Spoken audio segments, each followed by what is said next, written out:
Voter చీటీ, ID కార్డుతో polling కేంద్రంలోకి వెళ్లాలి. మొదట ఉండే పోలింగ్ అధికారి తన వద్ద ఉన్న ఓటర్ల లిస్టుతో ఓటరు వివరాలను పోల్చుకుంటారు. ఆ తర్వాత రెండో పోలింగ్ అధికారి ఓటరు చూపుడు వేలిపై సిరా రాస్తారు. తన వద్ద ఉన్న రిజిస్టర్లో సంతకం తీసుకుంటారు. ఒకవేళ ఓటరు నిరక్షరాస్యులైతే వేలిముద్ర తీసుకుంటారు. అక్కడి నుంచి మూడో పోలింగ్ అధికారి వద్దకు వెళ్లాలి. ఆ అధికారి ఓటరు వద్ద ఉన్న చీటీని పరిశీలించి తన వద్ద ఉన్న కంట్రోల్ యూనిట్ మీట నొక్కి ఓటును విడుదల చేస్తారు. ఆ తర్వాత ఓటింగ్ కంపార్ట్మెంట్ కు వెళ్లాలి. బ్యాలెట్ యూనిట్ పై మీకు నచ్చిన పార్టీ అభ్యర్థి పేరు, గుర్తు ఎదురుగా ఉండే బటన్ను నొక్కాలి. ఆ వెంటనే ఓటేసిన గుర్తుకు ఎదురుగా రెడ్ లైట్ వెలుగుతుంది. బీప్ అని సౌండ్ వస్తుంది.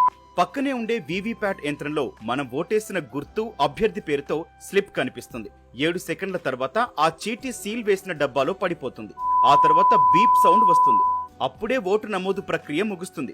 ఇందులో ఏవి జరగకపోయినా అక్కడుండే ప్రిసైడింగ్ అధికారికి ఫిర్యాదు చేయాలి. ఓటరు గుర్తింపు కార్డుతో పాటు Aadhaar, PAN, driving licence, passport, ఉపాధి హామీ జాబ్ కార్డు వంటి 12 రకాల కార్డులు ఏవైనా చూపించొచ్చు.